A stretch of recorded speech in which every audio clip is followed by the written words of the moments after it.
Saat ini kita akan kembali mengikuti perkuliahan dalam pertemuan kita yang keempat dengan judul mengenai piutang usaha atau account receivable.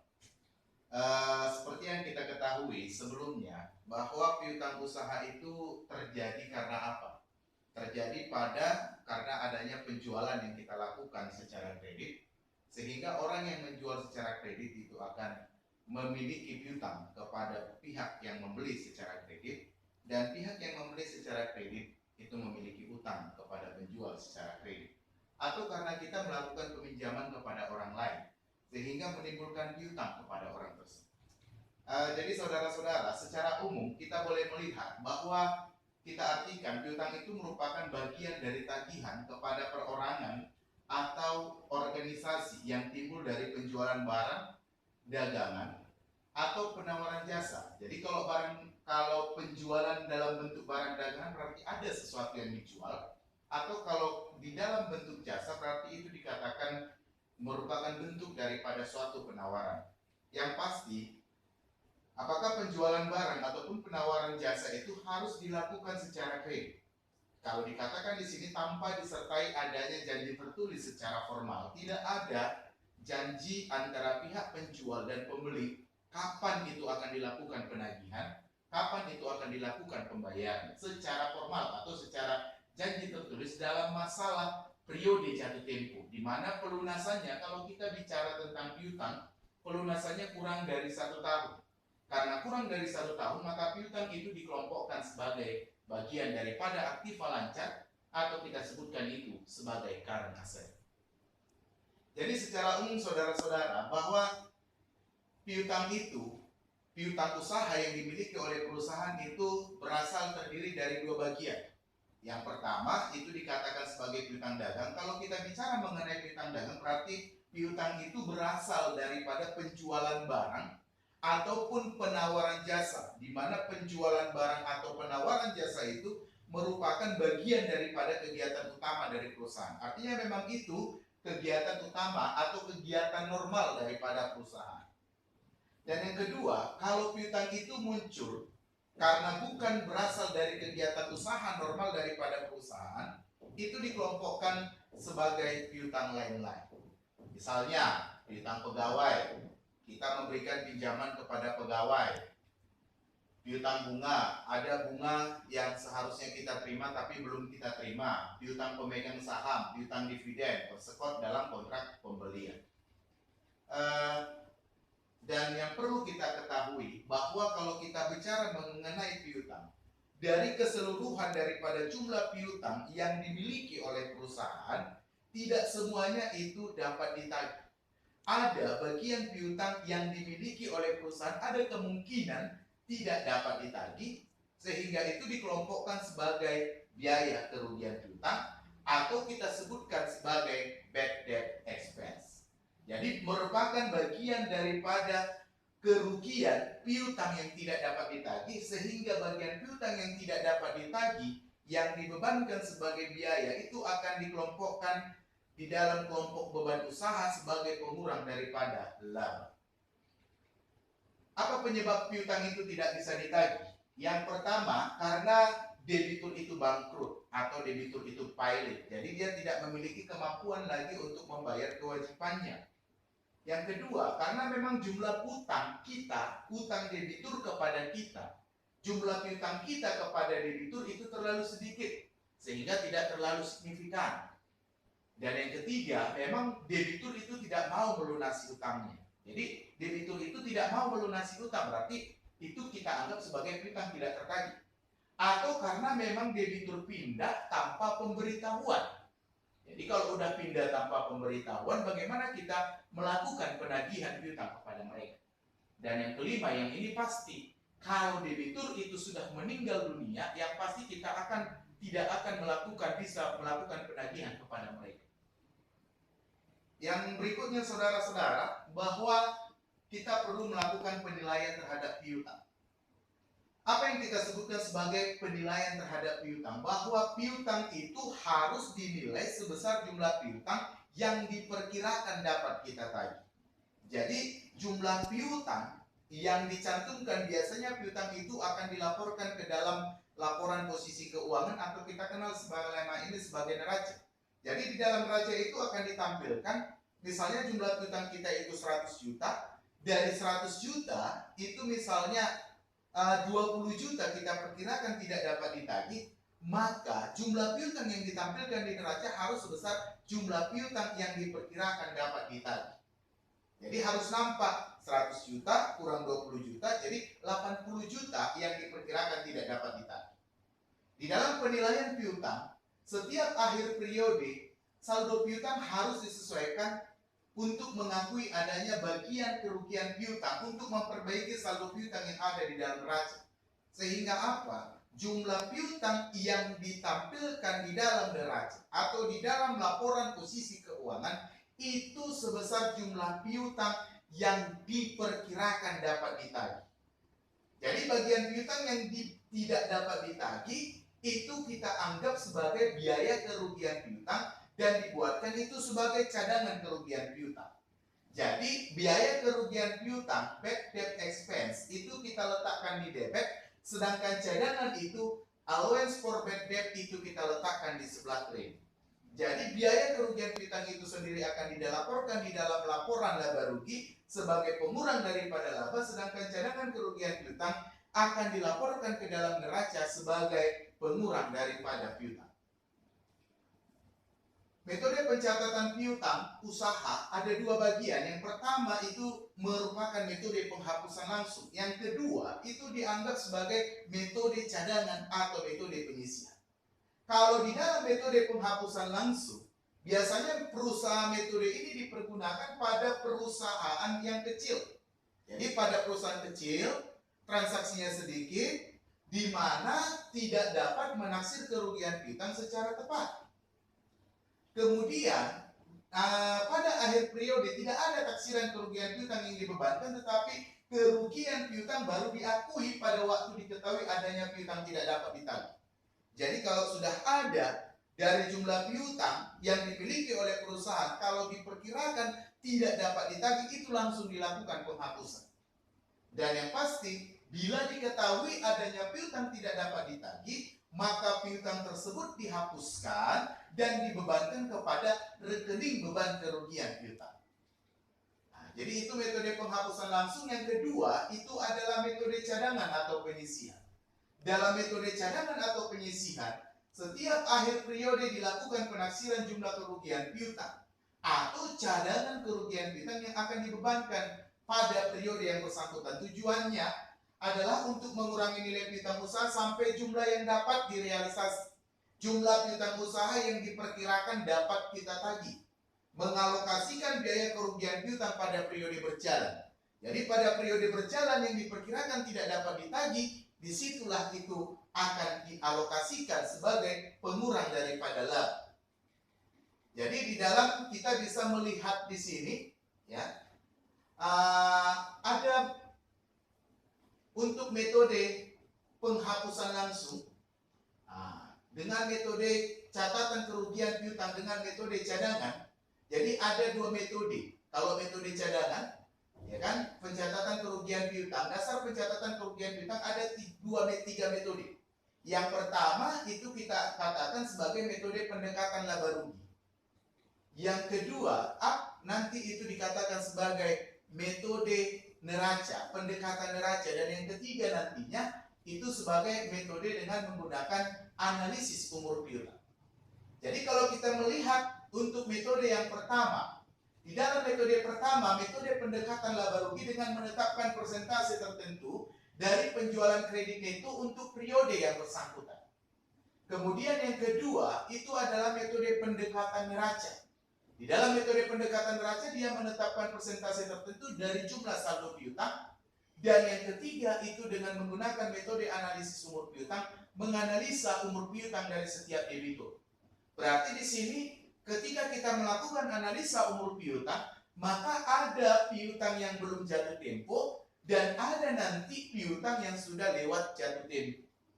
Bagaimana kita menentukan mana piutang yang telah jatuh tempo, mana piutang yang belum jatuh tempo? Misalkan saudara-saudara, ada tanggal faktur piutang Jadi tanggal faktur itu artinya tanggal terjadinya piutang. Artinya kita misalkan jika suatu perusahaan melakukan penjualan secara kredit pada tanggal 10 Oktober 2019 dan kita katakan bahwa tanggal jatuh tempo piutang itu adalah 30 hari, N per 30 hari dari tanggal faktur, maka tanggal jatuh tempo daripada piutang yang timbul tanggal 10 Oktober 2019 adalah tanggal 9 November 2019. Bagaimana perhitungannya? Perhitungannya berdasarkan bulan kalender. Seperti yang kita pelajari bahwa Januari itu 31 hari, Februari itu 28 atau 29 hari, Maret 31 hari, April 30 hari, Mei 31 hari, Juni 30 hari, Juli 31 hari, Agustus 31 hari, September 30 hari, Oktober 31 hari, November 30 hari, Desember 31 hari. Jadi karena ini tanggal fakturnya 10 Oktober, berarti bulan Oktober itu adalah 31 hari kurang 10, berarti itu 21 hari. Nah, jadi 30 hari tanggal jatuh temponya, berarti kalau di bulan Oktober 21 hari, berapa hari lagi supaya 30? Berarti 9 hari lagi. 9 hari lagi itu kita katakan sebagai bentuk daripada 9 November. Berarti 30 hari dari tanggal 10 Oktober itu adalah tanggal 9 November. Bagaimana kita menghitung umur piutangnya itu? Jadi kalau kita menghitung umur piutang, kita anggap bahwa hari ini adalah tanggal 31 Desember 2019. Atau kita anggap hari ini sebagai akhir periode dari tahun 2019. Yang pasti akhir periodenya itu tanggal 31 Desember 2019. Kalau kita anggap hari ini adalah tanggal 31 Desember 2019, piutang itu jatuh tempo tanggal 9 November 2019, berarti berapa hari dari 9 November ke 31 Desember? Ini yang perlu kita hitung. Jadi kita lihat di sini lewat 52 hari. Dari mana itu? Berarti bulan November ada berapa hari? 30. 30 kurang 9 berarti berapa? 21. Di bulan November 21 hari. Sampai ditambah dengan 31 hari untuk 31 Desember, berarti berapa itu? 52 hari. Itu artinya umur piutang dari 9 November ke 31 Desember itu adalah 52 hari. Itu merupakan bentuk dari piutang yang sudah jatuh tempo lewat 52 hari. Sekarang saudara-saudara, bagaimana kita menghitung piutang yang belum jatuh tempo? Nah, kalau piutang yang belum jatuh tempo, kita misalkan tadi bahwa hari ini adalah 31 Desember 2019. Piutang itu terjadi atau tanggal faktur piutang itu misalnya 5 Desember 2019. Jatuh temponya N per 30 berarti tanggal 4 Januari 2020. 4 Januari. Bulan Desember 31 hari kurang 5. 31 kurang 5 26. 26 tambah berapa supaya 34? Berarti 4-nya itu 4 Januari. Jadi jatuh tempo piutang yang tanggal fakturnya tanggal 5 Desember 2019, 30 harinya itu adalah tanggal 4 Januari 2020. Berarti kalau kita perkirakan bagaimana menghitung umur piutang, kalau hari ini adalah 31 Desember 2019, berarti piutang itu jatuh tempo tanggal 4 Januari 2020, berarti piutang itu belum jatuh tempo. Jadi itu yang kita buat seperti itu. Jadi kalau kita lihat saudara-saudara, di dalam contoh yang kita buat di situ, kita boleh perhatikan contohnya ada di situ. Coba kita lihat seperti yang sudah kita bagikan di dalam buku kita kemarin. Jadi seperti ini. Jadi adalah nama debitur kita, kan gitu ya. Jadi kita misalkan untuk soal yang ada, ya. Untuk soal yang ada, kalau kita lihat soal kita yang ada di buku kita itu, jadi ada soal nomor 3 ya. Soal nomor 3. Bukan. Di sini ada soal nomor 4. Contoh soal nomor 4.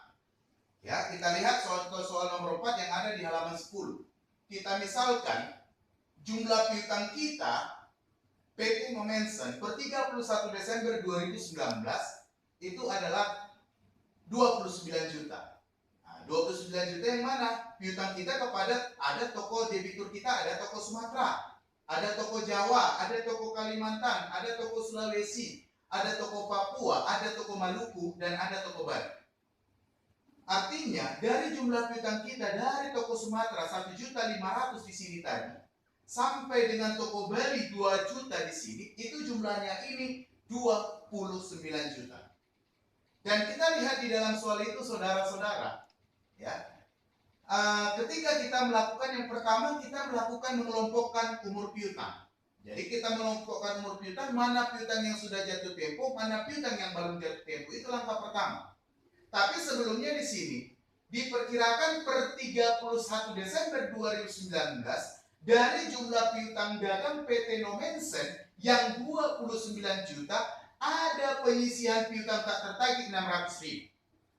Jadi artinya pertama kali dari 29 juta jumlah piutang yang dimiliki oleh perusahaan, 600.000 diperkirakan atau 600.000 dicadangkan tidak dapat ditagih. Jadi kita lihat kerugian piutang tak tertagih per 31 Desember berdasarkan piutang itu ada di sini, ada daftar saldo piutangnya. Jadi ketika ada daftar saldo piutangnya, ini syarat pembayarannya N per 30, dan kita hitung nanti persentase taksiran kerugian piutang. Jadi ketika kita melakukan kelompok umur piutang, ada piutang yang belum jatuh tempo, ada yang sudah lewat jatuh tempo. Ini berdasarkan kebijakan yang dilakukan oleh perusahaan. Jadi berbeda, ini bukan merupakan satu ketetapan. Ini berdasarkan kebijakan dalam pengelompokan umur piutang. Kemudian persentase ini juga berdasarkan pengalaman piutang pada masa lalu yang dimiliki oleh perusahaan yang tidak dapat ditagih. Ini juga berdasarkan kebijakan atau pengalaman penetapan piutang yang dimiliki oleh perusahaan. Jadi artinya melalui tingkat persentase ini, semakin lama piutang itu lewat jatuh tempo, maka besarnya persentase kemungkinan piutang itu tidak dapat ditagih akan semakin besar. Kalau belum jatuh tempo 1%, semakin lama piutang itu tidak dapat jatuh tempo, tidak dapat ditagih, diperkirakan tidak dapat ditagih, maka persentasenya tidak akan semakin besar. Kita disuruh membuat umur piutang, daftar umur piutang, besarnya kerugian piutang tak tertagih, ayat jurnal yang diperlukan, dan buku besar yang diperlukan, dan yang terakhir nanti bagaimana penyajian piutang di neraca. Jadi dari halaman itu, saudara-saudara, kita bisa lihat nanti yang pertama,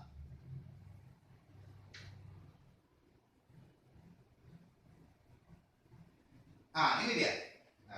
Yang pertama, kita harus melakukan analisa umur piutang. Jadi bagaimana kita melakukan analisa umur piutang? Ya, kelompok umur piutang. Jadi toko Sumatera ada 3 juta, toko Jawa 3.500.000, ini terdiri dari 1.500.000, 1.500.000, jadi 3 juta. Kalimantan 4 juta. Sulawesi ini jumlahnya 3.600.000. Papua ini jumlahnya 5.800.000. Maluku ini jumlahnya 4.200.000. Bali ini jumlahnya 4.500.000. Ini adalah jumlah piutangnya 29 juta. Ya, jumlah piutangnya itu ada 29 juta. Setelah itu ya, kita membuatkan kelompok umur piutang. Jadi di sini tanggal faktur, ini tanggal faktur tadi ini ada dalam soal. Ini penentuan tanggal jatuh tempo. Tanggal jatuh temponya mana? N per 30. Kita hitunglah 30 hari dari setiap tanggal faktur. Berarti 30 hari dari ini semua, inilah di sini di tanggal jatuh tempo. Kita misalkan untuk toko Sumatera yang jumlah piutangnya 1.500.000, tanggal fakturnya 12 Desember 2019, 30 hari dari tanggal 12 Desember 2019 itu adalah tanggal 11 Januari 2020. Perhitungannya tadi bisa kita lihat. Jadi 30 hari dari sini adalah tanggal 11 Januari 2020. Berarti ini tanggal jatuh temponya. Umur piutangnya bagaimana? Yang pasti kita anggap hari ini adalah 31 Desember 2019. 31 Desember 2019. Jadi kalau tanggal jatuh tempo piutangnya itu adalah 11 Januari 2020, sekarang itu akhir periodenya adalah 31 Desember 2019, berarti itu dikelompokkan sebagai kelompok piutang yang belum jatuh tempo karena jatuh temponya itu 11 Januari. Demikian halnya tadi kalau yang 10 untuk toko Sumatera 1.500.000 itu tanggal fakturnya 10 Oktober 2019, 30 hari dari situ adalah 9 November 2019. Kalau hari ini adalah 31 Desember 2019. Jatuh tempo tanggal 9 November 2019, berarti piutang itu sudah lewat jatuh tempo. Berapa hari lah? Dari 9 November 2019 ke 31 Desember 2019 itu ada 52 hari. Jadi begitulah perhitungan selanjutnya saudara-saudara untuk penentuan tanggal jatuh temponya. Jadi dari sini kita lihat sudah ada kelompok umur piutangnya, kan dilihat sudah ada kelompok umur piutangnya di sini. Jadi kalau kita lihat ya, kalau kita lihat tadi untuk kelompok umur piutang, jadi sudah ada untuk kelompok umur piutang, dan selanjutnya kita buat daftar umur piutang seperti ini. Daftar umur piutang atau kita sebutkan itu sebagai aging schedule. Nah, jadi daftar umur piutang atau kita sebutkan sebagai aging schedule. Jadi di dalam aging schedule ada nama-nama debitur, ada jumlah piutang seperti yang kita cantumkan tadi. Toko Sumatera 3 juta. 3 juta itu 1.500.000 dan 1.500.000. Tadi toko Sumatera ya, yang 1.500.000 itu belum jatuh tempo. Yang pertama kita buat kelompok umur piutang seperti yang ada dalam soal tadi, ada yang belum jatuh tempo, ada 1 sampai 30, ada yang sudah lewat 31 sampai 60, ada yang sudah lewat 61 sampai 90, ada yang sudah lewat lebih 90 hari. Untuk 1.500.000 yang pertama itu belum jatuh tempo, berarti itu dikelompokkan di kelompok yang belum jatuh tempo. Untuk 1.500.000 yang kedua itu 52 hari. 52 hari itu di mana? Berada di antara 31 sampai 60. Itu untuk toko Sumatera. Kemudian untuk toko Jawa, tadi kita lihat di sini. Toko Jawa ada 2 juta dan 1.500.000, jumlahnya 3.500.000. Ada yang 26 hari dan 205 hari. Nah, jadi kalau kita lihat ada 26 hari dan 205 hari. Jadi untuk toko Jawa yang 2 juta kan 25 hari. 25 hari tadi. Nah, jadi ada ada 26 hari dan 205 hari. Nah, 26 hari berarti di dalam kelompok 1 sampai 30. 205 hari berarti dalam kelompok lebih daripada 90 hari. Nah, begitulah selanjutnya untuk toko Kalimantan, Sulawesi, Papua, dan Maluku. Jadi kita jumlahkan ini, jumlah piutangnya 29 juta.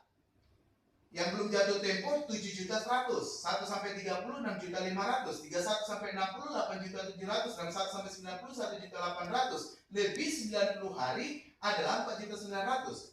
Kemudian kita buat persentase kerugian piutang ini berdasarkan soal tadi. Yang belum jatuh tempo 1%. 1% itu adalah 0,01. 1 sampai 30 2%, 31 sampai 60 4%, 61 sampai 90 5%. Lebih 90 hari 8%. Kemudian jumlah kerugian piutang dikalikan dengan persentase kerugiannya 7.100.000 kurang 0,01 kali 0,01 itu 71 juta. Ini yang 1 sampai 30 hari 6.500.000 kali 0,2 itu 130.000. Demikian seterusnya, baru kita jumlahkan ini semuanya. Inilah 1.031.000 lah. Jadi berdasarkan setelah dilakukan analisis umur piutang, ternyata dari jumlah piutang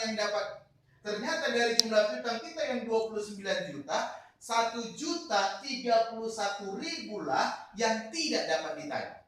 Padahal tadi sudah ada cadangan kerugian piutang 600.000. Artinya tadi dari 29 juta diperkirakan 600.000 tidak dapat ditagih. Ternyata saudara-saudara, dari 29 juta berdasarkan perhitungan analisis umur piutang yang tidak dapat ditagih itu adalah 1.031.000. Berarti ada penyesuaian sebesar 431.000 lagi kekurangan daripada cadangan kerugian piutang. Jadi kalau ditanya bagaimana daftar umur piutangnya, inilah daftar umur piutang. Berapa bagian B, berapa jumlah kerugian piutang? Ya ini 1.031.000. Bagaimana ya jumlah penyesuaian? Begini kita buat. Beban kerugian piutang DP 431.000, cadangan kerugian piutang kredit 431.000. Sehingga selanjutnya kalau ditanya inilah untuk buku besarnya. Nah, ini untuk buku besarnya. Nah, jadi ada buku besarnya itu ya. Ini buku besar cadangan kerugian piutang, ini buku besar untuk beban kerugian piutang ya. Buku besar cadangan kerugian piutang dan juga ada buku besar untuk cadangan kerugian piutang. Jadi kalau kita lihat saudara-saudara bahwa di dalam cadangan kerugian piutang yang pertama kan tadi 31 Desember saldonya kan saldo kredit. Jadi kita buat di sini saldo kredit